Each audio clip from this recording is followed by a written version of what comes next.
자, 세계사 수업하겠습니다. 교과서 96쪽. 자, 이제 시험 범위 마지막 시간입니다. 여기 오늘 97쪽까지 다 끝내고 시험 범위 마치고 다음 시간부터는 자습하도록 하겠습니다. 96쪽 프랑스의 변화부터 하도록 할게요. 프랑스는 앞에서 우리가 했을 때 뭐 앙리 4세가 등장을 해가지고 저기 뭐냐 낭트 칙령 발표했다 했죠. 앙리 4세가 낭트 칙령을 발표하면서 앙리 4세의 낭트 칙령, 프랑스의 신교도였던 위그노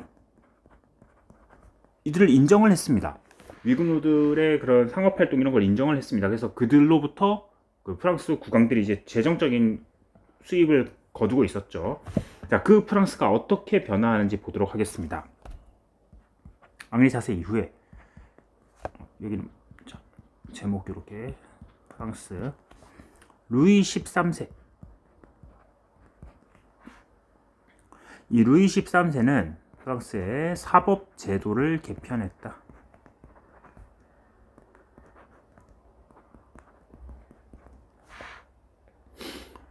사법 제도를 개편. 그래서 전문 관료층들을 기반으로 해서 사법 제도에 대한 개편이 이뤄졌습니다.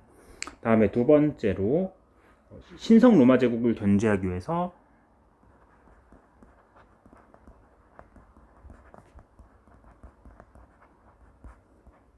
그래서 이걸 하기 위해 가지고 30년 전쟁에서 신교도를 지원해요.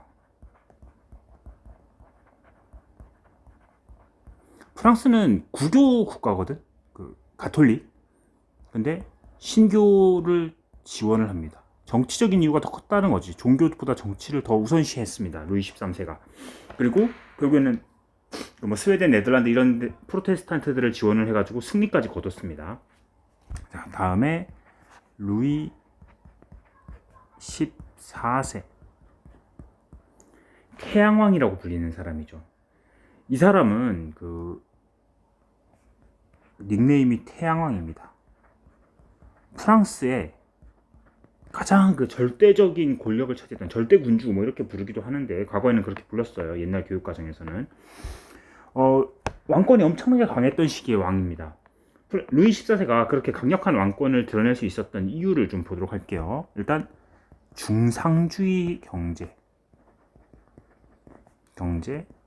정책. 국가에서 상업을 이렇게 통제를 하는 방식이죠. 그래서 국가의 수입을 최우선으로 해서 돈을 법니다. 콜베르라는 사람을 중용을 했습니다. 자, 루이 14세 때 중요한 일들 특징 보면은 루이 14세는 좀 중요해서 따로 이렇게 번호 넘버링해서 보면은 왕권 신수설을 신봉합니다. 왕권은 누가 준 거다? 신이 준 거다. 왕권은 신이 준 것이다. 그리고 스스로 태양왕을 자처합니다.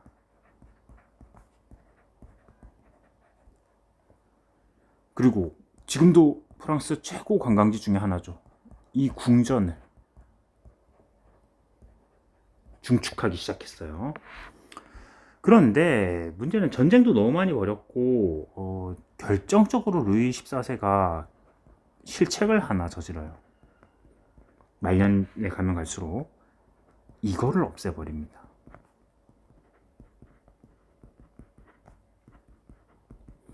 낭트 칙령을 폐지했어요. 자, 낭트 칙령 앙리 14세가 발표한 거였고 프랑스의 위그노들에게 신앙의 자유를 인정해줬던 겁니다. 그래서 그들로부터 돈을 많이 벌을 수 있었어.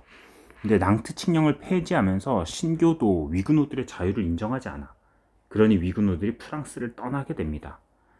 이 낭트 칙령 폐지는 프랑스 국내 산업이 점점 위축되는 결과를 초래했고, 거기다가 하나 더해서 무리한 전쟁을 너무 많이 벌였습니다. 국력 낭비.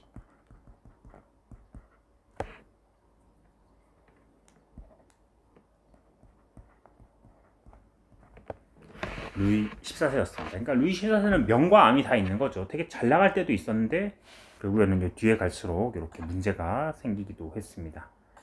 낭트 칙령 폐지했던 거는 퐁텐블로 칙령이라고 불러요.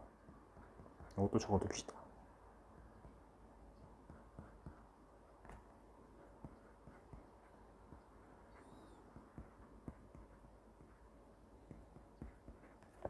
퐁텐블로 칙령. 자, 프랑스였고 그 다음 동유럽입니다. 지금까지 에스파냐, 영국, 프랑스 전부 다 서유럽 국가들인데, 그럼 동유럽에서는 이 왕권이 어떻게 발달을 해 나갔느냐, 제정 군사 국가가 어떻게 성립되었느냐. 일단 동유럽은 서유럽보다는 상공업이 좀 미비합니다. 동유럽은 서유럽과 비교해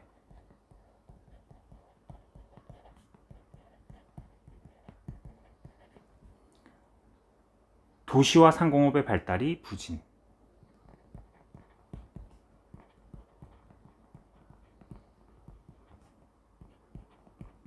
그로 인해서 시민 세력이 서유럽만큼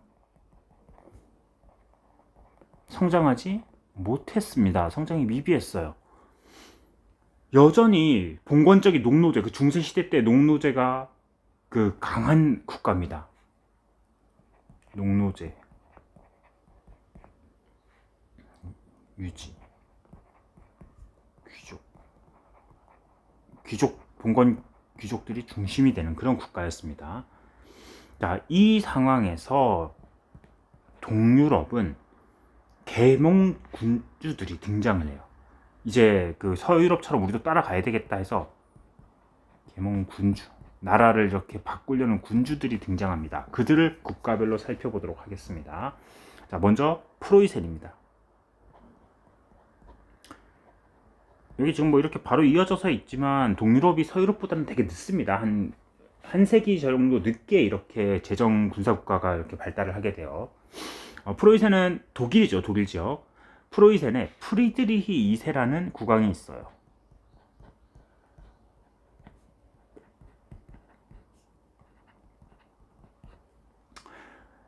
이 사람이 제정 군사 국가를 확립합니다. 프리드리히는 슐레지엔 지역을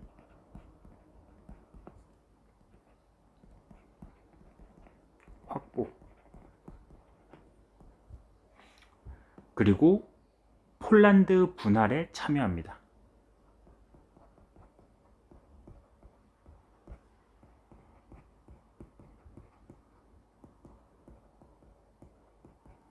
폴란드 분할 전쟁에 참여하여서 영토를 크게 확대했습니다.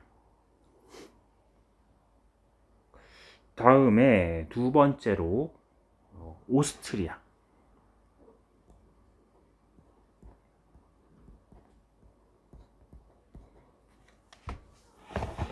오스트리아 같은 경우에는 마리아 테레지아라는 사람이 있습니다.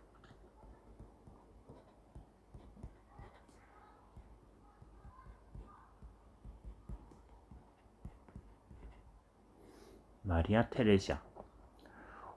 다양한 외교 활동을 통해서 오스트리아의 위상을 좀 강화시키려고 노력을 했던 그런 사람입니다. 마리아 테레지아. 그리고 그 이어서 요제프 2세.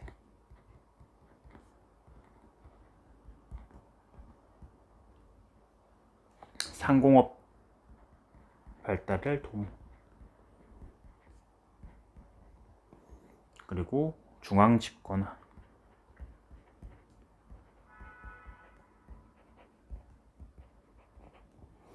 그런 걸 위해서 노력을 했습니다. 다음에 러시아. 러시아에는 표트르 대제가 먼저 등장합니다.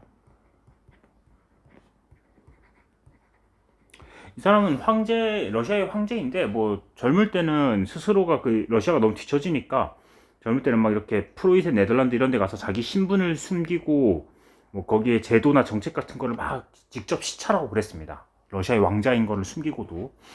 그리고 서유럽의 제도와 정책이 러시아에 비해서 앞서 있다는 걸 알고 서유럽에 다양한 정책들을 수용해서 러시아의 군사력 강화를 위해 노력을 했습니다. 그리고 그 강해진 힘을 바탕으로 해서 이제 군대적인 확장을 하죠. 및 발트의 진출. 이때 그 강해진 군사력을 바탕으로 해서 스웨덴과 전쟁을 벌였고, 그리고 흑해랑 발트해 지역으로 진출을 하기도 했습니다. 또 표트르 대제는 상트페테르부르크, 지금도 러시아의 되게 주요 도시거든.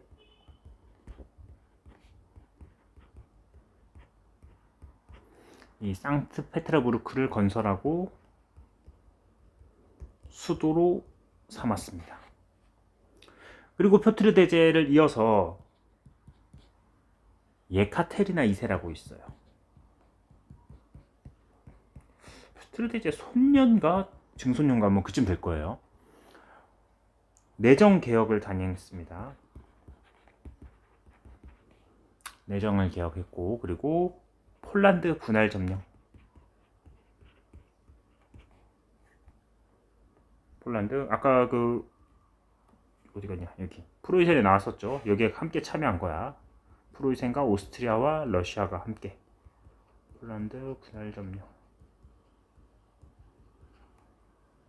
그러면서 영토 확장에 힘썼다. 자, 프랑스와 러시아까지 이렇게 봤습니다. 여기까지 하고 교과서에 좀 밑줄을 좀 긋도록 하겠습니다.